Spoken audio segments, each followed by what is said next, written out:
గ్రంథము 19వ అధ్యాయము 3వ వచనం. ఎవరైనా తీస్తే చదవండి. అయితే దేశంలో నుండి నీవు దేవతాస్తంభములను తీసివేసి దేవుని యొద్ద విచారణ చేయుటకు నీవు మనస్సు నిలుపుకొని ఉన్నావు. నీ యందు మంచి క్రియలు కనబడుచున్నవి. ఎవరైనా యెహోషాపాత్. Very good.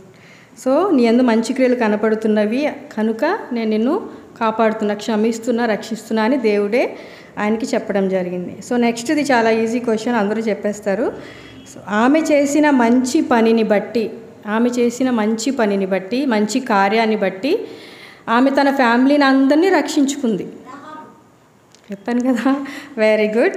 సో ఆమె చేసిన 2 వేగుల వారిని ఆమె కాపాడడం బట్టి ఏం చేసింది, తన ఫ్యామిలీని అంతటిని ఆమె కాపాడుకుంది, రక్షించగలిగింది. సో నెక్స్ట్, ఎవరు యెహోవా దృష్టికి మంచివారు? ఎవరు దేవుని దృష్టికి, యెహోవా దృష్టికి మంచివారు అని దేవుని వాక్యం సెలవిస్తుంది. దేవుడే సెలవిస్తున్నారు, వీరు నా దృష్టికి మంచివారు అని యెహోవా దేవుడే సెలవిస్తున్నారు. ఎవరిని గురించి? ఇంకా అంటే మంచివాళ్ళే దేవుని దృష్టికి మంచివాళ్ళ? నా దృష్టికి వీళ్ళు మంచివాళ్ళు అని దేవుని వాక్యం సెలవిస్తుంది. ఎవరు? మలాకీ గ్రంథము 2వ అధ్యాయము 17వ వచనం.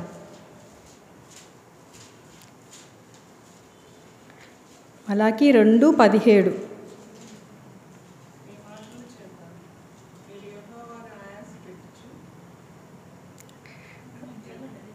2:17 అదేనా? చదవండి.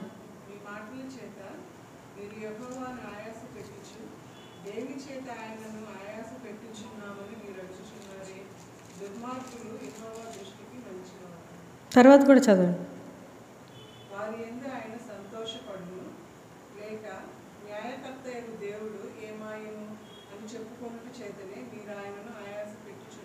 యెహోవా దృష్టికి ఎవరు మంచివారండి? దుర్మార్గులు. సో దుర్మార్గులు ఆయన దృష్టికి మంచివారు. కాకపోతే ఆయనను ఎలాగా ఆశ పెడుతున్నారో దాన్ని బట్టి అక్కడ తీర్పు, జడ్జిమెంట్ అనేది వస్తుంది. సో ఆయన దుష్టుడు నశించిపోవటం ఆయనకి ఏమాత్రము ఇష్టం లేదు కదా. సో ఆయనకి ఎవరంటే ఇష్టం? దుర్మార్గులు అంటే ఇష్టం అని మనకి దేవుని, అందువల్లనే మనందరం కూడా ఈరోజు ఈ విధంగా ఉన్నాం. సో నెక్స్ట్, ఒక బాలుడిని ఆ స్త్రీ రక్షించడం వలన యూదా వంశం అంతా కాపాడబడింది, సేవ్ అయింది. సో ఆ స్త్రీ ఆ బాలుడికి మేనత్త అవుతుంది, అత్త అవుతుంది. తన అన్న కొడుకుని ఆ స్త్రీ రక్షించింది. ఆ బాలుడు రక్షించబడడం వలన యూదా వంశం అంతా కాపాడబడింది, రక్షించబడింది.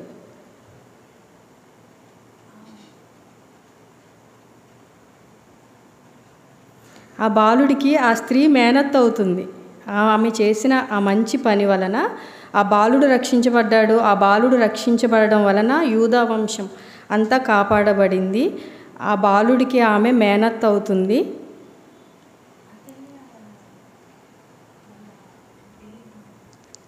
కరెక్టే. నేమ్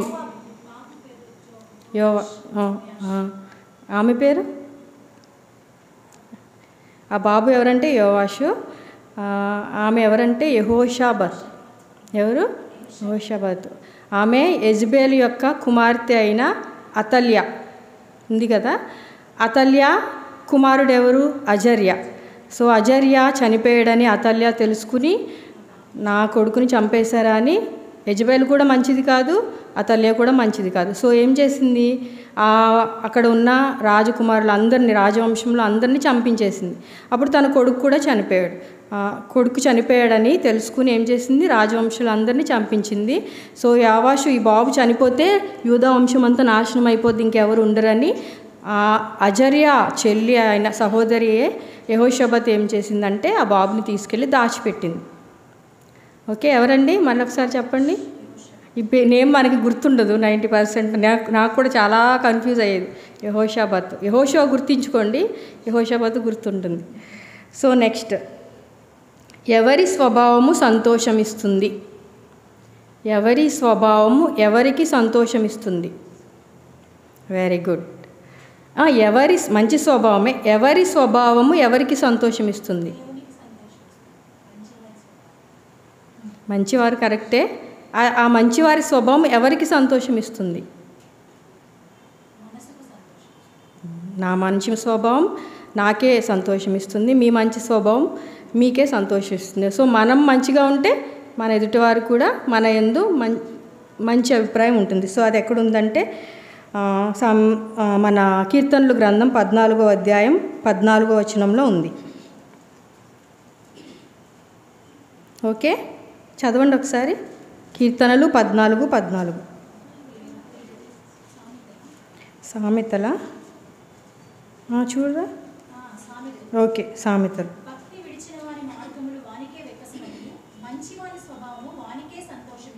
మంచివాని స్వభావము వానికే సంతోషమిచ్చును. నెక్స్ట్, ఆయన చేసిన పనిని బట్టి మంచి అని బిరుదు తెచ్చుకున్నాడు, అనే అవార్డు తెచ్చుకున్నాడు.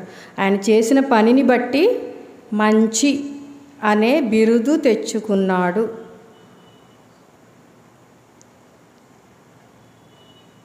ఆ బిరుదు మనమే ఇచ్చాం.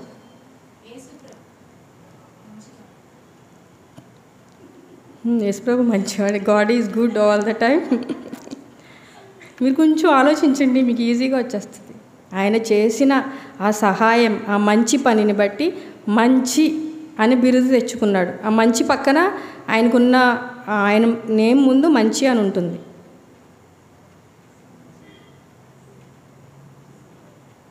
Very good. ఎవరు? గట్టిగా చెప్పండి. మంచి సమరయుడు యేసుక్రీస్తు ప్రభు వారే. యు ఆల్సో రైట్, మీరు కూడా కరెక్టే.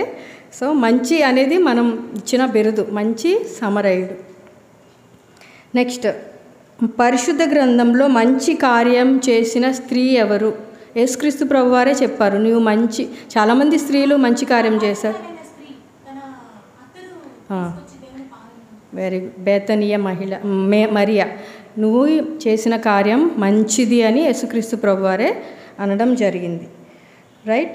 సో ఆమె చేసిన మంచి పనిని బట్టి ఇశ్రాయేలులందరినీ కాపాడడానికి ఒక నాయకుడు ఆమె నుండి వచ్చాడు. ఆమె చేసిన మంచి పనిని బట్టి ఇశ్రాయేలులకు ఒక నాయకుడు ఆమె నుండి వచ్చాడు. ఆమె ఎవరు? ఆమె కుమారుడు ఎవరు? ఆమె చేసిన మంచి పనిని బట్టి ఇశ్రాయేలీయులను నడిపించే నాయకుడు. ఆమె ఎవరు? ఓకే. ఆమె చేసిన పని ఏంటి? బాబుని దాచిపెట్టడం. సో ఇక్కడ ఎవరి గురించి మనం? మంచి వారి గురించి. మంచి అనే ఈరోజు మనం ధ్యానించుకునే వాక్యం యోకేబేదు గురించి. ఆల్రెడీ మనకందరికీ, మీ అందరికీ తెలిసిన వాక్యమే అయినప్పటికీ దేవుడు నాకు ఇచ్చిన తలంపులను బట్టి కొన్ని వాక్యాలు మనం ధ్యానించుకుందాం. నిర్గమకాండము. Quiz winners Manju sister, Beulah sister last time she got. Manju sister, Prasanna sister, Marthamma చెప్పారా మీరు? మార్తమ్మ కూడా వచ్చినాయి. మీకు ఏం ప్రైజెస్ కావాలో చెప్పండి, మనం తర్వాత మాట్లాడుకుందాం, సరేనా?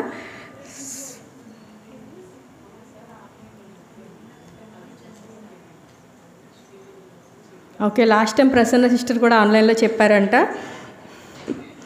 ఓకే, అవునవును. లాస్ట్ టైం చాలామంది మేము ఆన్లైన్లో చెప్పాం, మా నేమ్స్ చదవలేదు, ఈసారి చదవండి అన్నారు. ఈసారి మంజుతో చదివిద్దాం అనుకున్నాం, కానీ కొంచెం వైఫై మనకి డిస్టర్బెన్స్గా ఉంది కాబట్టి. సో నిర్గమకాండము 2వ అధ్యాయము 1 నుంచి 10 వరకు మార్చి చదువుకుందాం. అందరం కలిసి చదువుకుందాం. లేవి వంశస్థుడొకడు వెళ్ళి లేవి కుమార్తెను వివాహము చేసుకొనెను. ఆ స్త్రీ గర్భవతి అయి కుమారుని కని వాడు సుందరుడై ఉండుట చూచి 3 నెలలు వాణ్ణి దాచెను. తరువాత ఆమె వాణ్ణి దాచలేక వాని కొరకు ఒక జమ్ము పెట్టె తీసుకుని దానికి జిగట మన్నును కీలును పూసి అందులో ఆ పిల్లవానిని పెట్టి ఏటి ఒడ్డున జమ్ములో దానిని ఉంచగా వానికి ఏమి సంభవించునో తెలుసుకున్నటకు వాని అక్క దూరముగా నిలిచి ఉండెను. ఫరో కుమార్తె స్నానము చేయుటకు ఏటికి వచ్చెను. ఆమె పనికత్తెలు ఏటి ఒడ్డున నడుచుండగా ఆమె నాచులోని ఆ పెట్టెను చూచి తన పనికత్తెనొకతెను పంపి దాన్ని తెప్పించి తెరచి ఆ పిల్లవాని చూచినప్పుడు ఆ పిల్లవాడు ఏడ్చుచుండగా చూచి వాని యందు కనికరించి వీడు హెబ్రీయుల పిల్లలనొకడనెను. అప్పుడు వాని అక్క ఫరో కుమార్తెతో, నీ కొరకు ఈ పిల్లవాని పెంచుటకు నేను వెళ్ళి హెబ్రీ స్త్రీలలో ఒకదాన్ని పిలుచుకుని వత్తునా అనెను. అందుకు ఫరో కుమార్తె వెళ్ళుమని చెప్పగా ఆ చిన్నది వెళ్ళి ఆ బిడ్డ తల్లిని పిలుచుకుని వచ్చెను. ఫరో కుమార్తె ఆమెతో, ఈ బిడ్డను తీసుకుని పోయి నా కొరకు వానికి పాలిచ్చి పెంచుము, నేను నీకు జీతం ఇచ్చేదనని చెప్పగా ఆ స్త్రీ ఆ బిడ్డను తీసుకుని పోయి పాలిచ్చి పెంచెను. ఆ బిడ్డ పెద్దవాడైన తర్వాత ఆమె ఫరో కుమార్తె యొద్దకు అతనిని తీసుకుని వచ్చెను. అతడు ఆమెకు కుమారుడు ఆయను. ఆమె నీటిలో నుంచి ఇతనిని తీసి తినని చెప్పి అతనికి మోషే అని పేరు పెట్టెను. ఇక్కడ 1వ అధ్యాయంలో మనం చూసుకుంటే లేవి వంశస్థుడొకడు వెళ్ళి లేవి కుమార్తెను వివాహం చేసుకొనెను. ఆ స్త్రీ గర్భవతి అయి కుమారుని కని వాడు సుందరుడై ఉండుట చూచి 3 నెలలు వానిని దాచెను. ఏం చేసిందండి, బాగున్నాడు, బాబు క్యూట్గా ఉన్నాడని చెప్పి వెళ్ళి ఏం చేసింది, దాచిపెట్టింది. అంటే క్యూట్గా ఉన్నప్పుడు మన పిల్లలు అందంగా ఉన్నా ఎలా ఉన్నా సరే ఏం చేస్తాం, ఇతరులు వేరే వాళ్ళు మన పిల్లల్ని ముద్దు పెట్టుకోవాలని, ఎత్తుకోవాలని, ఆడిపించాలని కోరుకుంటాం. కానీ ఈమె ఏం చేస్తుంది, 3 నెలలు దాచిందంట. ఎందుకు దాచింది అంటే మనం 1వ అధ్యాయం 8వ వచనంలో చూసుకుంటే, అతడు తన జనులతో ఇట్లనెను, ఇదిగో ఇశ్రాయేలుల సంతతి అయిన ఈ జనము మనకంటే విస్తారముగాను బలిష్టముగాను ఉన్నది. వారు విస్తరింపకుండునట్లు మనము వారి ఎడల యుక్తిగా జరిగించుదుము రండి. ఏని ఎడల యుద్ధము కలుగునప్పుడు కూడా మన శత్రువులతో చేరి మన విరోధముగా యుద్ధము చేసి ఈ దేశంలో నుండి వెళ్ళిపోదురేమో అనెను. తర్వాత కాబట్టి వారి మీద పెట్టిన భారములలో వారిని శ్రమ పెట్టుటకు వెట్టి పనులు చేయించు అధికారులను వారి మీద నియమింపగా వారు ఫరో కొరకు ధాన్యాదులను నిల్వ చేయి పితోను రామసేసు పట్టణములను కట్టించారు. ఈ విధంగా 14వ వచనం, వారు ఇశ్రాయేలు చేత చేయించుకున్న ప్రతి పనియు కఠినముగా ఉంది. వారు జిగట వంటి పనిలోను ఇటుకల పనిలోను పొలములో చేయు ప్రతి పనిలోను కఠిన సేవ చేయించి వారి ప్రాణములను విసికించిరి. 16 మీరు హెబ్రీ స్త్రీలను మంత్రసాని పని చేయించు వారిని కాన్పు పీటల మీద చూచినప్పుడు మగవాడైన వాడిని చంపుడి, ఆడుదైనడలా దాని బ్రతకనీయుడని వారితో చెప్పారు. సో మగబాబు అయితే చంపేయండి, పాప అయితే బ్రతకనివ్వండి. ఎందుకు పాప అయితే బ్రతకనివ్వండి అంటే లేడీస్ ఏం చేయలేరు, ఎదురు తిరగలేరు కాబట్టి. సో అబ్బాయిలు అయితే ఏమవుతుంది, మగపిల్లలైతే జనం విస్తారం అవుతుంది. ఈ ఏసేపుని ఎరుగని కొత్త రాజు అంట ఆయన. ఎవరండి, ఏసేపుని ఎరుగని కొత్త రాజు. అంటే ఆయనకి ఏం భయం పట్టుకుందంటే వీళ్ళు ఎక్కువైపోతున్నారు, ఈ జనాంగం ఎక్కువైపోతుంది, ఒకవేళ వీళ్ళు ఇలాగే ఎక్కువ మంది సంతానం అయిపోతే మనకి ప్రాబ్లం అవుతుంది, ఎవరైనా మన మీదకి యుద్ధం వచ్చినప్పుడు వీరు వాళ్ళతో కలిసి మనల్ని చంపేయచ్చు, లేకపోతే వాళ్ళతో కలిసి వీళ్ళు ఇక్కడి నుంచి వెళ్ళిపోవచ్చు అని వాళ్ళకి ఏం చేశారు, చాలా కష్టమైన పనులు, బానిసలకు స్లేవ్స్గా చేసేయడం జరుగుతుంది. సో అలా చేయడం వల్ల ఏమైంది, అలా చేసినా కూడా ఏమైంది, వాళ్ళు విస్తరించిపోతున్నప్పుడు ఏం చేశారంటే మగబిడ్డలను చంపేయండి అని ఆర్డర్ ఇవ్వడం వలన ఇక్కడ యోకేబేదు ఏం చేసిందంటే తన బాబుని 1 to 3 years దాచిపెట్టడం జరిగింది. సో యోకేబేదు ఎవరు అని మనం గమనిస్తే ఒకసారి సంఖ్యాకాండంలో ఎక్కడ ఉంటుంది యోకేబేదు గురించి,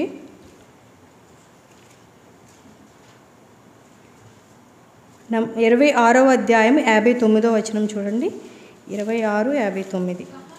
అమ్రాము కనెను. అమ్రాము భార్య పేరు యొకోబెదు. ఆమె లేవి కుమార్తె. ఐగుప్తులో ఆమె లేవీకి పుట్టెను. ఆమె అమ్రాము వలన అహరోనును మోషేను వీరి సహోదరి మిర్యామును కనెను. ఓకే, సో ఈమె ఎవరండి, లేవి యొక్క కుమార్తె. అదేవిధంగా వీళ్ళ హస్బెండ్ పేరు ఏం పేరు, అమ్రాము. వీళ్ళకు మొదటిగా పుట్టింది ఎవరంటే అహరోను, నెక్స్ట్ మిర్యాము, నెక్స్ట్ మోషే. ఓకే, యోకేబేదు 3 బిడ్డలు, ఫస్ట్ అహరోను, నెక్స్ట్ మిర్యాము, నెక్స్ట్ మోషే పుట్టడం జరిగింది. యోకేబేదు అనే మాటకు అర్థము యెహోవా మహత్యము గలవాడు, వండర్ఫుల్ గాడ్ అని అర్థం. సో ఈమె లేవి కుమార్తె, హస్బెండ్ పేరు అమ్రాము అని రాయబడింది, 3 బిడ్డల పేర్లు రాయబడి ఉంది. కానీ ఎక్కువ ఇక్కడ ఆమె గురించి మనకి ఏమీ ఇవ్వలేదు, చాలా తక్కువ ఉంది. ఓన్లీ 2వ అధ్యాయంలోనే మనకి ఉంది. కానీ ఉన్న ఈ వాక్యాలను బట్టి we can understand her life through these few words. ఈ కొన్ని వచనాల ద్వారా మనం ఆమె లైఫ్ ఎలా ఉంది, ఓకే ఈరోజు ధ్యానించుకుందాం. సో ఆమె లైఫ్ ఎలా ఉందంటే ఒక సాంగ్ ఉంటుంది కదండి, గుణవంతురాలైన ఘనమైన స్త్రీయే గొప్పది ఎంతో వెలగల ముత్యము కన్నా. సో ఆమెను మనం ఏం చేస్తున్నాము, కొనియాడుతున్నాం. సో ఈ ఎప్పుడో బీసీలో జరిగిన ఈ యొకెబెదు గురించి ఇప్పుడు మనం ఎందుకు ధ్యానించుకుంటున్నామంటే ఆమె చాలా గుణవంతురాలు, సో చాలా దయగల స్త్రీ, యెహోవాయందు భయభక్తులు గల స్త్రీ. కాబట్టి ఈరోజు ఈ టైంలో మనం ఆమె గురించి ధ్యానించుకుంటున్నాం. సో ఆమెలో ఉన్న గుణాలు ఏమిటి, ఓకే ఈరోజు ఆమెలో ఉన్న గుణలక్షణాలు, గుడ్ క్వాలిటీస్ ఏంటి అనేది ఈరోజు మనం ధ్యానించుకుందాం. సో యొకెబెదుకి మోషే పుట్టినప్పుడు అంటండి 114 సంవత్సరాలు అంట. ఎన్ని సంవత్సరాలు? 114 సంవత్సరాలు అంట.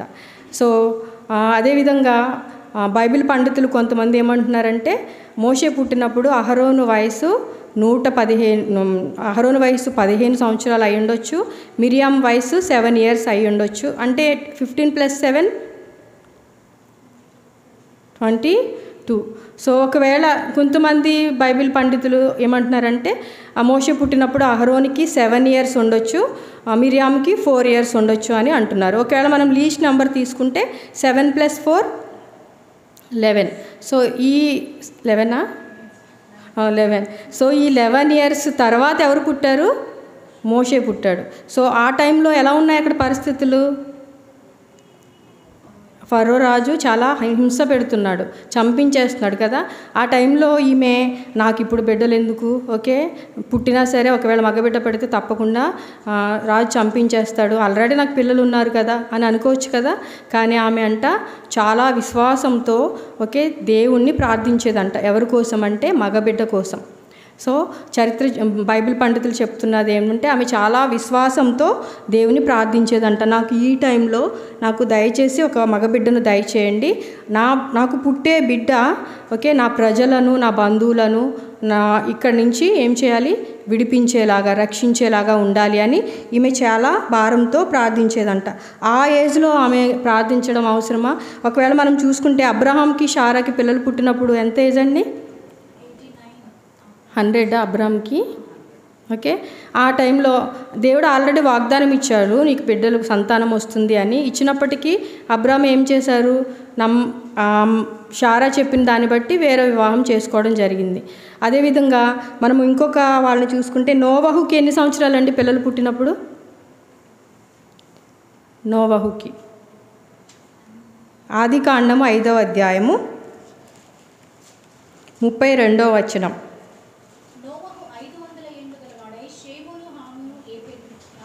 యాపేతును కనెను. నోవహుకు పిల్లలు పుట్టినప్పుడు ఎన్ని సంవత్సరాలండి? 500 years అంట కదా. అంటే అబ్రహాముకి 100 years, బట్ నోవహుకి 500. అంటే మనం అర్థం చేసుకోవచ్చు ఎక్కడ కూడా మరి నోవహు భార్య ఫైటింగ్ చేసినట్టు కానీ, రాహేలు వాళ్ళే అదేవిధంగా షారా వాళ్ళే ఇంకో మ్యారేజ్ చేసుకోమన్నట్టు కానీ, ఎల్కానా కూడా ఏం చేశాడు, పిల్లలు పుట్టట్లేదని పెనిన్నాని చేసుకున్నాడు. ఆ విధంగా కూడా నోవహు చేయలేదు. ఎందుకంటే అతను దేవుడే చెప్తున్నాడు కదా, ఆయన ఎవరు?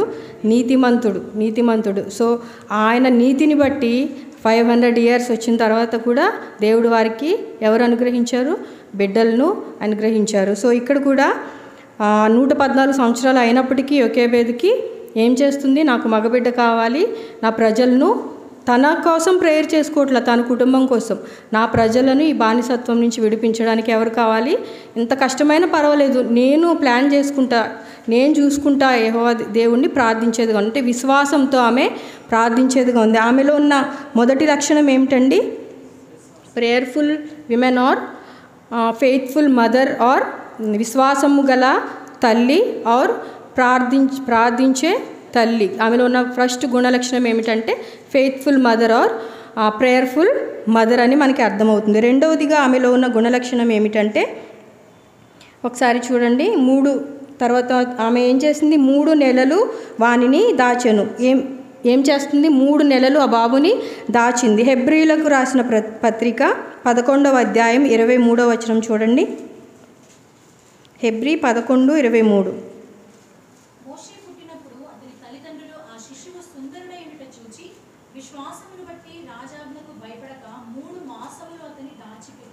ఏం చేసిందండి? భయపడక. ఏం చెప్తున్నారు దేవుని వాక్యంలో? ఆమె భయపడలేదు. అంటే ఆమెకున్న రెండవ లక్షణం ఏమిటంటే ఫియర్లెస్ విమెన్, ధైర్యము గల తల్లి, ధైర్యం గల స్త్రీ అని కూడా మనం అనుకోవచ్చు. ఆమె భయపడకుండా 3 నెలలు దాచిందంట. మోస్ట్లీ చిన్నపిల్లలకి హెల్త్ ఇష్యూస్ ఎప్పటివరకు వస్తాయి? మోస్ట్లీ 1 to 5 years వరకు కూడా మనం వాళ్ళని చాలా జాగ్రత్తగా చూసుకోవాలి, లేదా 1 to 3 years కూడా చాలా జాగ్రత్తగా చూసుకోవాలి. ఏ టైంలో వాళ్ళకి ఎక్కువ హెల్త్ ఇష్యూస్ వచ్చి ఏడుస్తారు? నైట్ టైంలో కదా. ఈమె 1 to 3 months ఆ బాబుని దాచిపెట్టిందంట. So night time maybe stomach pain రావచ్చు, లేదా పాలు సరిపోవచ్చు, ఆ టైంలో ఏడవచ్చు. ఏడ్చినప్పుడు పక్కన వాళ్ళు వినొచ్చు, లేదా వెళ్తున్న సైనికులకి తెలియచ్చు. తెలిస్తే ఏమవుతుంది? మోషనే కాదు, ఫ్యామిలీ మెంబర్స్ అందరినీ వాళ్ళు ఏం చేయొచ్చు? చంపేయచ్చు కదా. అయినప్పటికీ వాళ్ళు ఏం చేయలేదు, భయపడలేదంట. భయపడకుండా ఎన్ని మంత్స్ దాచారండి? 3 నెలలు దాచిపెట్టారంట. సో రాహాబుని కూడా మనం చూసుకున్నాం కదా. ఎవరిని దాచిపెట్టింది? వేగుల వారిని దాచిపెట్టింది. ఆమె దాచిపెట్టడం వల్ల ఏమైంది? తన ఇంటిని రక్షించుకుంది. అంత మాత్రమే కాదు, యేసుక్రీస్తు వంశావళిలో ఆమె పేరు చేర్చబడింది. ఒకవేళ ఆమె వాళ్ళిద్దరిని పట్టించేస్తే ఏమవుతుంది? మేబీ రాజు ఆమెను వివాహం చేసుకునేవాడేమో. అప్పటి రాజు అంటే ఆ కాలంలో రాహాబు అంత బ్యూటిఫుల్ ఉమెన్ ఎవరు లేరంట, అంత అందంగా ఉండేదంట రాహాబు. సో మేబీ చేసుకునేవాడేమో. లేకపోతే ఆమె ఏ వృత్తి చేసేది అప్పుడు? వేశ్యావృత్తి చేసేది. సో ఆ వృత్తి వదిలేసేలాగా మంచి జాబ్ ఇచ్చేవాడేమో, తన ఫ్యామిలీ అంతా పోషించబడేదేమో, ఆమె ఇంకా ఈ వర్క్ చేసుకోక్కర్లేదేమో కదా. అయినప్పటికీ ఆమె ఏం చేసింది? దేవుని యందు భయభక్తులు గల స్త్రీ కాబట్టి వాళ్ళిద్దరిని దాచిపెట్టింది, రిస్క్ చేసింది అక్కడ. అవునా? ఇక్కడ యొకెబెదు కూడా ఏం చేసింది? ధైర్యంతో ఆ బిడ్డను 3 నెలలు దాచిపెట్టింది, ధైర్యంతో. సో మనం కూడా మన లైఫ్లో విశ్వాసంతో ప్రార్థించేవారిగా, మన బిడ్డల కోసం, మన ఫ్యామిలీ కోసం, మన సంఘం కోసం, అదేవిధంగా కన్సిస్టెన్సీ అంటే ఎడతెగగా ప్రార్థించేవారిగా మన లైఫ్ ఉండాలని యొకెబెదు చెప్తుంది. రెండవదిగా ఆమెలో ఉన్న లక్షణం ఏంటండి? ధైర్యం. మన పరిచర్యలోనే కానీ ఇంకా ఏ విషయంలో కూడా ఓకే, ఎన్ని ఇబ్బందులు వచ్చినా ఏం చేయాలి? మనం ధైర్యంతో ఏం చేయాలి? దేవుని పనిని మనం కొనసాగించే వారిగా ఉండాలని దేవుని వాక్యం సెలవిస్తుంది. అంత మాత్రమే కాకుండా తర్వాత 3 months తర్వాత ఆమె దాచిపెట్టలేకపోయిందంట. ఏమైందండి? చూడండి ఇక్కడ. తరువాత ఆమె వారిని దాచలేక వాని కొరకు ఒక జమ్ము పెట్టె తీసుకొని దానికి జిగట మన్నును కీలును పూసి అందులో ఆ పిల్లవాడిని పెట్టి ఏటి ఒడ్డున జమ్ములో దానిని ఉంచగా వానికేమి సంభవించునో తెలుసుకుంటకు వాని అక్క దూరంగా నిలిచి ఉండేది. ఏం చేసిందంటే ఒక జమ్ము పెట్టె తీసుకుంది, దానికి కీలు పూసింది, జిగటమన్ను పూసింది. ఎక్కడ పెట్టింది? ఏటి ఒడ్డున పెట్టింది. రాజు ఎక్కడ పాడేయమని ఆజ్ఞ ఇచ్చాడండి? ఒకసారి నిర్గమకాండం 1:22 చూడండి. అయితే ఫరో హెబ్రీయులలో పుట్టిన ప్రతి కుమారుని నదిలో పాడేయమని చెప్పారు. ఇక్కడ ఇంగ్లీష్లో ఏముందంటే the Nile you shall cast into the Nile. Nile నది అంటే అది చాలా పెద్ద నది కదా. సో ఆ నదిలో పాడవేయమని ఆజ్ఞ ఇచ్చాడు. సో ఆ నదిలో అప్పటి కాలంలో అంట అది క్రొకోడైల్స్కి, ఎవరికండి? మొసళ్ళకి ఫేమస్ అంట ఆ నది ఆ టైంలో. సో ఎందుకు నదిలో పాడేవేమన్నాడంటే, నదిలో పాడేస్తే వాళ్ళని సేవ్ చేయడానికి ఇంకా ఛాన్సెస్ ఉండవు. ఇమీడియట్లీ ఆ ముసళ్ళు ఏం చేసేవంటే తినడానికి రెడీగా ఉండేవంట అప్పుడు. సో ఎవరు కూడా రక్షించడానికి ఇంకా ఛాన్స్ ఉండదు. సో అందుకని నదిలో పాడేయమని ఆజ్ఞ ఇచ్చాడు. సో ఆమె తీసుకుని వెళ్ళి ఇప్పుడు ఏం చేస్తుంది? నదిలో జమ్ము పెట్టెలో ఏటి ఒడ్డున. ఎక్కడుంటాయి క్రొకోడైల్స్ ఎక్కువ శాతం? ఒడ్డునుంటాయా లేకపోతే నదిలో ఉంటాయా? ఎక్కువ శాతం మనం చూస్తే నదిలోనే ఉంటాయి కదా, ఒడ్డున ఉంటాయి కదా. సో ఆమె ఎక్కడ పెడుతుందంటే నది ఒడ్డున పెడుతుంది. అంటే అక్కడ నది ఒడ్డున ఈమె ముందు నుంచి అంతా ప్లాన్ చేసుకుంటా ఉందని ఎలా తెలుసుకోవచ్చు అంటే, అది క్వీన్ వస్తుంది, ఇప్పుడు ఫరో కుమార్తె వస్తుంది. ఫరో కుమార్తె ముసళ్ళు ఉన్న చోటుకి వచ్చి స్నానం చేస్తుందా? లేదు. ఆమె కోసం సపరేట్ ఒక ఏరియా ఉంటుంది, దాని చుట్టూ ఆమె ఎవరికి కనిపించకుండా సెక్యూరిటీగా. జమ్ము అంటే అది ఎలా ఉంటుందంటే చూసుంటారు, పల్లెటూర్లు విలేజెస్లో ఉంటుంది, పెద్దగా చాలా బాగుంటుంది చూడడానికి, చుట్టూ ఉండుంటుంది. సో అటువంటి సేఫెస్ట్ ప్లేస్లో ఆమెకు స్నానం చేయడానికి క్రియేట్ చేసి ఉంటారు సైనికులు. సో ఎవరు రారు, మగవాళ్ళు ఎవరు రారు, ఓన్లీ ఎవరు మన ఫరో కుమార్తె అండ్ చెలికత్తెలు వస్తారు. అటువంటి ప్లేస్ని ఎప్పటి నుంచి ఆమె అబ్జర్వ్ చేస్తుందో, ఎప్పటి నుంచి ఆలోచిస్తుందో అక్కడ పెట్టి, అంత మాత్రమే కాకుండా ఏం చేస్తుంది, తన బిడ్డ అయిన మిరియామును కూడా అక్కడ సెక్యూరిటీగా కాపలాగా పెట్టిందనమాట. సో ఒకవేళ ఆ ఫరో కుమార్తె మంచిది కాకపోతే ఏమవుతుంది, మా నాన్న అందరినీ చంపేయమంటే ఇక్కడెవరు పెట్టారు, తీసుకెళ్ళి పడేయండి అక్కడ అని చెప్పొచ్చు కదా. కానీ అలాగా ఆమె మనసు అలా మారకుండా, అలా చేయకుండా ఉండాలని ఈమె ఇంటికి వెళ్ళంట ప్రార్థన చేసే స్త్రీగా ఉందంట. చాలా ధైర్యంతో ఆ పని అక్కడ చేసింది. అలా ఇంటికి వెళ్ళి ఏం చేస్తుంది, చాలా విశ్వాసంతో నా బిడ్డకు ఎటువంటి హాని కలగకూడదు. అదేవిధంగా మిరియాం కూడా ఉంది అక్కడ. ఓకే, నా 2 బిడ్డలకి ఎటువంటి హాని కలగకూడదని ఇంటికి వెళ్ళి ఆమె చాలా ప్రార్థన చేసేదిగా ఉందంట. ఆమె అలా ప్రార్థించడం వలన ఫరో కుమార్తె ఆ బాబుని చూసినప్పుడు ఏమొచ్చిందంటే అండి, ఫరో కుమార్తెకి ఆమె పట్ల కనికరం వచ్చిందంట, దయ పుట్టిందంట. ఎస్తేరు పట్ల రాజుకి ఏమొచ్చింది, దయ పుట్టింది. దేని వలన, మొర్దెకై చేస్తున్న ప్రేయర్ వలన, మొర్దెకై ప్రవర్తన వలన. ఇక్కడ కూడా ఆ బాబు పట్ల తినికి ఏమొచ్చింది, దయ పుట్టింది. దయ పుట్టి ఏం చేసింది, దయ పుట్టగానే తన మిరియాము వచ్చి ఎవరినన్నా తీసుకొస్తానా అని చెప్తే సేమ్ వెళ్ళి ఎవరిని తీసుకొచ్చింది, మిరియాము వాళ్ళ మమ్మీనే యొకేబేదునే తీసుకురావడం జరిగింది. ఇదంతా ఆమె చేస్తున్న ప్రార్థన అనమాట. సో తీసుకొచ్చిన తర్వాత ఆ క్వీన్ ఏమంది, ఫరో కుమార్తె ఏమంది, నా కొరకు వీనిని పాలిచ్చి పెంచుము, నేను నీకు జీతం కూడా ఇస్తాను అని చెప్పింది. సో తీసుకెళ్ళిన తర్వాత ఎన్ని నెలలు పెంచి ఉంటుందండి, ఎన్ని నెలలు పెంచి ఉంటుంది, ఎన్ని సంవత్సరాలు పెంచి ఉంటుంది యొకేబేదు బిడ్డని? మేబీ పాలు విడిచే వరకు 1 to 3 or 4 years పెంచి ఉంటుంది. 1 to 4 years అనుకుందాం అనుకోండి. సో ఈ 4 years కూడా ఈమె ఎలా పెంచి ఉంటుందంటే, ఒకసారి చూడండి, సామెతల గ్రంథము 31వ అధ్యాయము 26వ వచనం.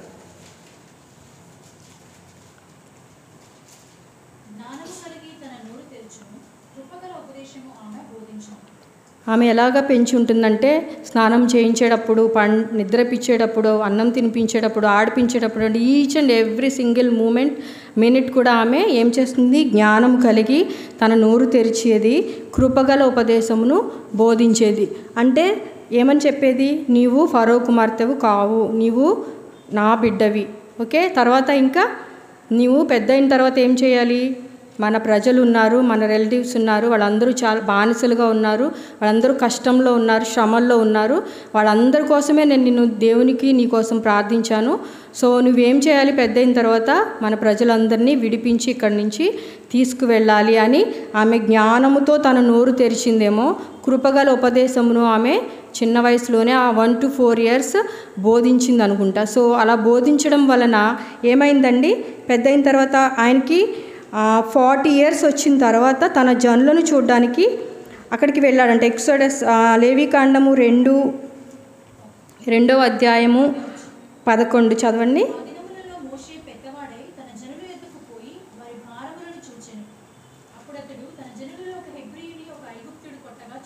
చాలురా. సో ఏం చేస్తున్నాడు, పెద్ద అయిన తర్వాత నేను రాజకుమారుణ్ణి, ఫరో తర్వాత నేనే రాజుని, ఓకే, నేను హ్యాపీగా ఉన్నాను, నాకు అన్ని ఫెసిలిటీస్ ఉన్నాయి, మంచి ఫుడ్ ఉంది, మంచి వస్త్రాలు ఉన్నాయి, ఓకే, నేను హ్యాపీగా ఇక్కడ సెటిల్ అయిపోవచ్చు, తర్వాత ఫరో తర్వాత కాబోయే రాజుని నేనే, ఓకే, నేను ఎందుకు వెళ్ళాలి అని అనుకున్నాడా? అనుకోలేదు. ఏం గుర్తొచ్చింది, తన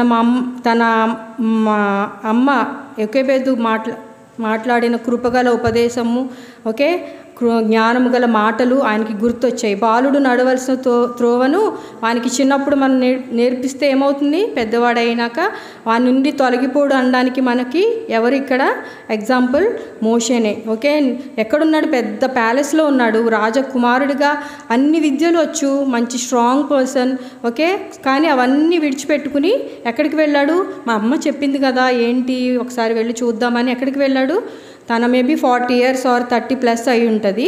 సో అక్కడికి వెళ్ళి చూశాడు. చూసినప్పుడు అంట వాళ్ళని చూడగానే అంట చలించిపోయాడంట. చాలా హీ ఫెల్ట్ దేర్ పెయిన్. వాళ్ళు శ్రమను చూసి ఈయనకి చాలా పెయిన్ వచ్చిందంట, చాలా బాధ వచ్చిందంట. అంటే అంత బాధ రావడానికి వాళ్ళ మమ్మీ ఏమి చెప్పుంటుందంటే, ఒకసారి హెబ్రీయులకు రాసిన పత్రిక 11వ అధ్యాయము 24 to 26 చదవండి. 24-20.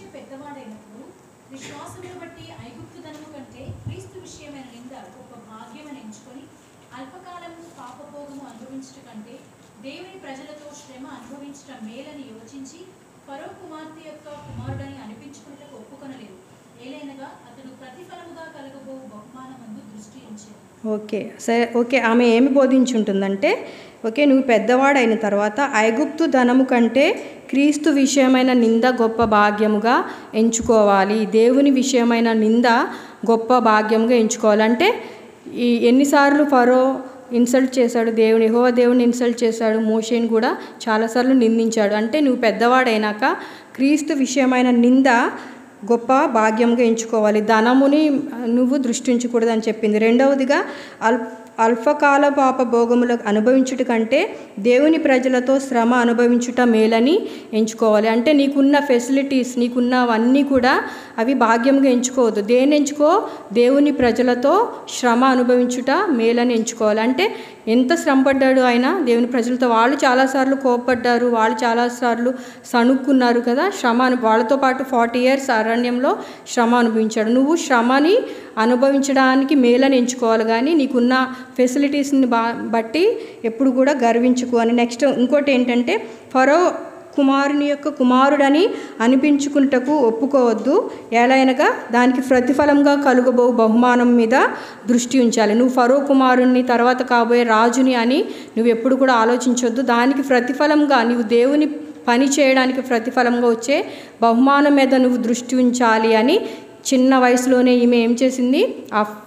1 to 4 or 3 yearsలోనే ఆమె కృపగల ఉపదేశం బోధించింది, జ్ఞానముతో తన నోటిని తెరిచేదిగా ఉంది. సో మన లైఫ్లో కూడా మనం ఇతరులతోనే కానీ, మన ఇంట్లోనే కానీ, పిల్లలతోటే కానీ, ఎవరితో అయినా కూడా మనం మాట్లాడేటప్పుడు మనం ఏ విధంగా నోరు తెరవాలంటే, మనం మాట్లాడే మాటలో జ్ఞానం ఉందా, అది యూస్ఫుల్గా ఉందా, వాళ్ళకి మేలుకరంగా ఉందా, మనం మాటను బట్టి వాళ్ళు ఏమైనా మేలు పొందుతున్నారా, అది వాళ్ళకి ఆశీర్వాదకరంగా ఉందా లేదా. ఓకే, ఇంకా వాళ్ళకి మన మాట ఎలా ఉండాలంటే, కష్టాల్లో ఉన్న వాళ్ళకి ఆదరించేదిగా ఉండాలి. ఓకే, భయంతో ఉన్న వాళ్ళకి ధైర్యం చెప్పేదిగా ఉండాలి. అదేవిధంగా మేలు చేసేదిగా ఉండాలి, అడ్వైజ్ ఇచ్చేదిగా, ఒక సపోర్ట్ ఇచ్చేది. ఆ సిస్టర్ ఇలా అంది, నాకు ఆమె అలా అనగానే చాలా ధైర్యం వచ్చింది, చాలా కృంగిపోయాను ఇంటి దగ్గర అనే విధంగా మన మాట ఉండాలి. కానీ ఒకరిని ఇన్సల్ట్ చేసే విధంగా, ఒకరిని హర్ట్ చేసే విధంగా మన మాట ఉండకూడదని మనకి ఎవరి లైఫ్ తెలియజేస్తుంది? యోకేబేదు యొక్క లైఫ్. మొదటిగా ఆమె విశ్వాసంతో ప్రార్థించే తల్లి. ఓకే, నెక్స్ట్ ధైర్యం గల స్త్రీగా కనపడుతుంది. నెక్స్ట్ ఇంకా బోధించే స్త్రీగా కనిపిస్తుంది, preaching women or preaching mother, బోధించే స్త్రీగా కనిపిస్తూ ఉంది. నాలుగవదిగా మనం చూసుకుంటే యోకేబేదు ఒక దేవుని స్తుతించే స్త్రీగా మనకి ఇక్కడ కనపడుతుంది. చూడండి ఒకసారి, యెహెజ్కేలు గ్రంథము, ఎక్కడ ఆమె దేవుని స్తుతించిందని మనకి రాయబడలేదు, కానీ ఒకసారి యెహెజ్కేలు గ్రంథం 16వ అధ్యాయము 44వ వచనం చదవండి.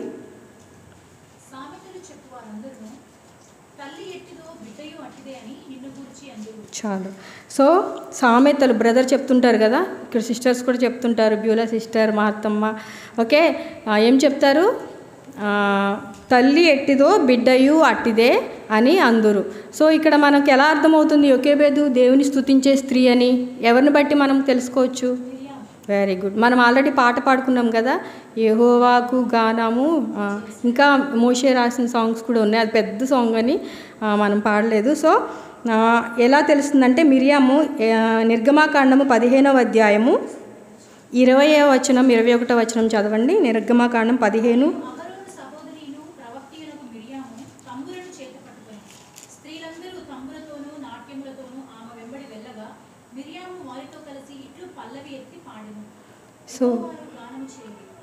సో ఆమె ఏం చేస్తుందండి? మిరియాము దేవుని స్తుతిస్తుందంట, తంబురతో స్తుతిస్తుందంట. ఆమెతో పాటు ఎవరు వెళ్తున్నారు? స్త్రీలు కూడా నాట్యముతో, తంబురతో దేవుని స్తుతిస్తూ వెళ్తున్నారంట. అంటే ఈమె ఎక్కడ నేర్చుకుంది దేవుని స్తుతించడం? తన మమ్మీ, మేబీ యోకేబేదు కూడా ఫ్యామిలీ ప్రేయర్ పెట్టేదేమో, లేకపోతే పని చేసుకునేటప్పుడు, మనం కూడా ఇంట్లో పని చేసుకునేటప్పుడు ఏం చేస్తుంటాం? పాటలు పాడుతూ ఉంటాం కదా, అది ఎవరు చూస్తుంటారు? మన బిడ్డలు గమనిస్తూ ఉంటారు. తర్వాత వాళ్ళు ఏం చేస్తారు? మన తర్వాత పెద్ద అయిన తర్వాత సేమ్ వాళ్ళకి అవే అలవాట్లు అనేవి వస్తూ ఉంటాయి. సో తల్లి ఎట్టిదో బిడ్డయు అట్టిదే అందరూ అని మనం ఈ సామెత ద్వారా యోకేబేదు కూడా దేవుని స్తుతించే స్త్రీ అని వీ కెన్ అండర్స్టాండ్ కదా. అదేవిధంగా మోషే కూడా దేవుని స్తుతిస్తున్నాడు, కీర్తనలు రాస్తున్నాడు, కీర్తనలు పాడుతున్నాడు అంట. చూడండి 15వ అధ్యాయము 1వ వచనం, నిర్గమాకాండం 15:1.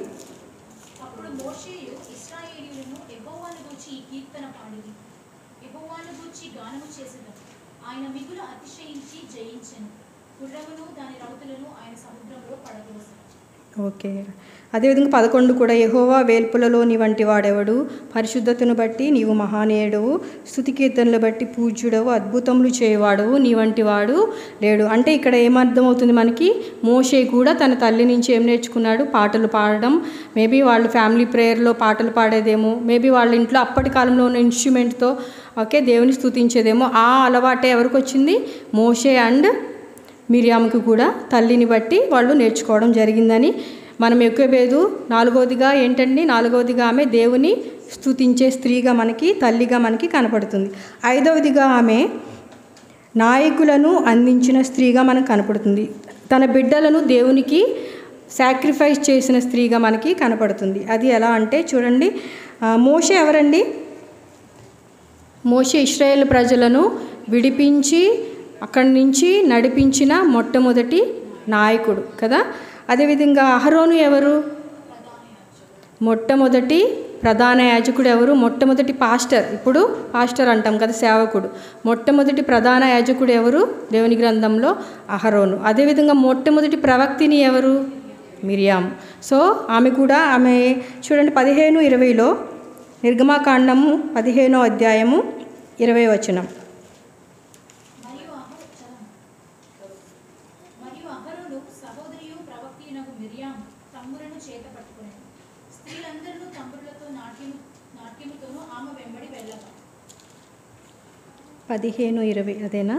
మరియు అహరోను సహోదరియు ప్రవక్తియు అహరోను సహోదరియు ప్రవక్తియునగు మిరియాము. అంటే ఈమె మొట్టమొదటి ప్రవక్తి, మొట్టమొదటి ఇశ్రాయేలు ప్రజలు నడిపించిన మొట్టమొదటి నాయకుడు మోషే.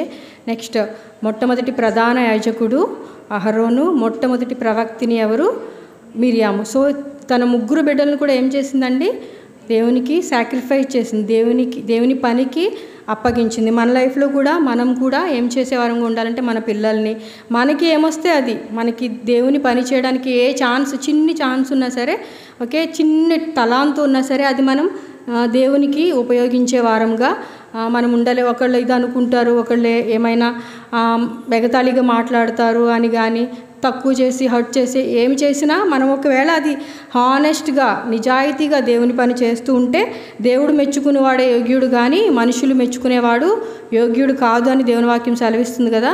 సో ఎవరు మెచ్చుకోవాలి మనల్ని, దేవుడు మెచ్చుకోవాలి. ఎవరు మెచ్చుకున్నా ఎవరు మెచ్చుకోకపోయినా దేవుడు మెచ్చుకుంటే మనం ఎవరమంట, యోగ్యులమంట. సో ఆమె ఏం చేసింది, తన ముగ్గురు బిడ్డలను కూడా దేవునికి పరిచర్యకి, దేవునికి ఉపయోగపడే పాత్రలుగా చేసినట్లు మనకి దేవుని వాక్యం సెలవిస్తుంది. సో దీన్ని బట్టి ఆమెలో ఉన్న తన బిడ్డలను బట్టి, తను చూపించిన ధైర్యాన్ని బట్టి, తను చేసిన ప్రార్థనను బట్టి, తన బిడ్డలకి తను ఇచ్చిన త్యాగం ఇవ్వడాన్ని బట్టి ఆమెలో ఉన్న గుణలక్షణాలు మొదటిగా ఏంటండి, విశ్వాసం గల స్త్రీ, ఫెయిత్ఫుల్ మదర్. అండ్ రెండవదిగా ఫియర్లెస్ ఉమెన్, ఫియర్లెస్ మదర్ అంటే ధైర్యం గల తల్లిగా కనిపిస్తుంది. మూడోది ప్రీచింగ్ మదర్, ఉపదేశించింది, జ్ఞానంతో తన నోరు తెరిచింది, కృపగల ఉపదేశం, నువ్వు పెద్దకి ఇలా ఉండాలి, ఇది చేయాలి అని చిన్నప్పుడే ఆ బాలుడికి బోధించింది. అదేవిధంగా ఇంకా ఐదవదిగా సేవకులను, నాలుగవదిగా స్తుతించే స్త్రీగా, ఆమెను బట్టి ఎవరు స్తుతిస్తున్నారు, మోషే అండ్ మిరియాములు దేవుని స్తుతిస్తున్నారు, కీర్తనలు కూడా రాశారు. ఐదవదిగా గొప్ప నాయకులని, ప్రవక్తిని, ప్రధాన యాజకుడిని దేవునికి ఇచ్చింది. ఓకే, హన్న ఏ విధంగా అయితే సమూయేలుని మందిరంలో ఓకే, అప్పటి కాలంలో హొప్ని ఫినెహాసులు ఎలా ఉన్నారు, చెడిపోయి ఉన్నారు అక్కడ వాళ్ళందరూ. సో వాళ్ళ బారి నుంచి ప్రజలను రక్షించడానికి ఎవరి కోసం ప్రార్థించింది, సమూయేలు కోసం ప్రార్థించింది. సో అదేవిధంగా యోకెబేదు కూడా ఇక్కడ తన ప్రజలను విడిపించాలని ఎవరి కోసం ప్రార్థించింది, మోషే కొరకు ప్రార్థించింది. అప్పుడు మోషే కాదు, దేవుడు ఎంతమందిని ఇచ్చాడు, గొప్ప అహరోను కూడా ఉపయోగపడే పాత్రగా ఉన్నాడు, మిరియాం కూడా దేవునికి ఉపయోగపడే పాత్రగా ఉంది. సో మన లైఫ్లో కూడా మనం కూడా యోకెబేదు యొక్క లక్షణాలను కలిగి మనం జీవించాలని దేవుని వాక్యం సెలవిస్తుంది. సో ఈ వాక్యం మన హృదయంలో భద్రపరుచుకుని వాక్యానుసారంగా జీవించాలని, జీవించుట కొరకు దేవుడు సహాయం చేయనుగాక. ఆమేన్. అందరికీ ప్రైజ్ ది లార్డ్.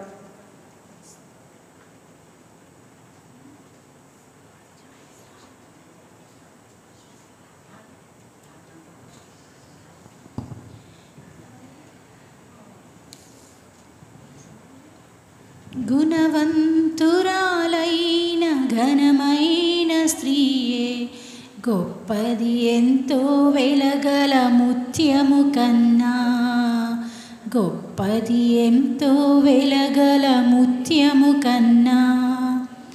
దయచేసి ప్రార్థనలోకి వెళ్దాం. ప్రార్థనలో కొన్ని అవసరతలు ఉన్నాయి, వాటి కొరకు ఒకరి తర్వాత ఒకరం ప్రార్థిద్దాం. ప్రత్యేకించి సియోను అక్కర్లు మీరు ఎరిగే ఉన్నారు. ప్రభు సొంత స్థలం కొరకు ద్వారాలు తెరవటానికి, మోరియా పరిచర్య కొరకు కూడా దయచేసి ప్రార్థించండి. అక్కడ కూడా ప్రభు సొంత మందిరాన్ని ఎక్కడైనా అనుకూలపరచడానికి కూడా ఆ దేవుడు సహాయం చేయడానికి ప్రార్థించండి. ప్రభుచిత్తమైతే సాటర్డే జయలక్ష్మమ్మ కంఫర్ట్ మీటింగ్ ఉంది, ఆదరణ కూడిక, దాని కొరకు ప్రార్థించండి. మనకు తెలిసిన వారి కుటుంబాలు కొంతమంది ప్రభు ఆదరణ కొరకున్నారు. సో ఆదరణ అలాగే కుటుంబాల కొరకు భావన, తర్వాత ఫ్రాన్సిస్ అంకిల్ గుంటుపల్లి, వారి కుటుంబాల కొరకు ప్రార్థించండి. ఇంకా ఎవరు బలహీనంగా ఉన్నారు ఈ దినాల్లో వారి కొరకు కూడా మీరు ప్రార్థనలో జ్ఞాపకం చేసుకుంటే, విన్న లేఖనాలను ఆధారం చేసుకుంటూ ఒకరి తర్వాత ఒకరం ప్రార్థిద్దాం. దైవ సేవకులు వారు కొంతమంది హైదరాబాద్ పరిచర్యలో ఉన్నారు. సో వారికి దేవుని కాపుదల, దేవుని క్షేమం, దేవుని నడిపింపు కొరకు దయచేసి ప్రార్థించండి. అంతేకాదు హెబ్రోన్ పరిచర్య కొరకు ప్రార్థించండి. దేవుడు ఈ సంవత్సరం ఇచ్చిన సార్వత్రిక సంఘ వాగ్దానాన్ని తను నెరవేర్చుకుంటూ వచ్చారు. సో సంఘంలో ఐక్యత, సమాధానం అనుకూలపరిచిన దేవుణ్ణి స్తుతిస్తూ ఈ రీతిగానే కొనసాగింపబడ్డానికి దయచేసి మీ ప్రార్థనలో జ్ఞాపకం చేసుకుంటే యెరూషలేం క్షేమం కొరకు ఈ రీతిగా మనకున్న అక్కర్లు వాటన్నిటి కొరకే ఒకరి తర్వాత ఒకరము ప్రార్థనలో గడుపుదాం. ప్రార్థించండి. మహాపరిశుద్ధుడు అయిన పరలోక తండ్రి, మా ప్రభువును మీ ప్రియకుమారుడైన యేసుక్రీస్తు వారి అతి శ్రేష్టమైన ఘనమైన హెచ్చింపబడిన నామంలో మీ బంగారు పాదములు, కొందనములు, స్తోత్రములు, స్తుతులు చెల్లించుకుంటున్నాను తండ్రి. మహాగణుడవు, మహోన్నతుడవు, సర్వశక్తిమంతుడు, నిత్యుడగు తండ్రి, వందనాలు, స్తోత్రాలు ప్రభా. యెహోవా, వేల్పుల్లో నీ వంటి వాడెవడు? పరిశుద్ధతను బట్టి నీవు మహనీయుడువు, స్తుతి కీర్తనను బట్టి పూజ్యుడువు, అద్భుతాలు చేయవాడువు. నైనా నీ వంటి వాడెవడు ప్రభా? నీకు సాటి అయిన వాడెవడు లేడు తండ్రి. ఎంత గొప్ప దేవుడు! అందును బట్టి ప్రభా నిన్నే స్తుతిస్తూ, మయంపరుస్తూ, ఘనపరుస్తూ నైనా ఈ విధంగా పూజించడానికి ప్రభా మీరు నాకు సమయాన్ని ఇచ్చినందుకు వందనాలు, స్తోత్రాలు, స్తుతులు చెల్లించుకుంటున్నాను ప్రభా. నైనా గడిచిన కాలం అంతా కూడా ప్రభా మీరు కాచి కాపాడి మీ రెక్కల కింద భద్రపరిచి నైనా ఆరోగ్యం ఇచ్చి, ఆయుష్నిచ్చి ఈ దినం ప్రభా నన్ను ఎంతగానో, మమ్మల్ని ఎంతగానో ప్రేమించి ప్రభా నైనా తండ్రి ఈ సన్నిధికి తీసుకొచ్చి ఈ విధంగా చేరి ప్రభా నిన్ను స్తుతించి ప్రభా నీకు ప్రార్థించుకోవడానికి నాకును మాకును ఇచ్చిన ఈ సమయాన్ని కొరకు వందనాలు, స్తోత్రాలు, స్తుతులు చెల్లించుకుంటున్నాను తండ్రి. నిజంగా అయితే ప్రభా మరి ఈ సమయం చూడలేక ఎంతోమంది ప్రభా నైనా గొప్పవారు, ధనవంతులు, తెలివిగలవారు ప్రభా, అందములు గలవారు ప్రభా ఎంతోమంది ఉన్నారు. వారికంటే ప్రభా మేము మాత్రము కూడా యోగ్యులము కాము. ఇది కేవలం నీ ఉచితమైన కృప, నీ దయ, నీ జాలి, నీ కరుణ, వాత్సల్యతను బట్టి వందనాలు, స్తోత్రాలు, స్తుతులు చెల్లించుకుంటున్నాను ప్రభా. దయగల మా తండ్రి, నాయనా ఈ దినం ప్రభా స్త్రీల కూడికలో నైనా మీరు మొదటిగా ప్రభా పాటల ద్వారా మీరు మహిమ పొందుతూ వచ్చారు, మీ నామాన్ని ఘనపరుచుకుంటూ వచ్చారు ప్రభా. అందుని బట్టి వందనాలు, స్తోత్రాలు, స్తుతులు చెల్లించుకుంటున్నాను. అలాగే నా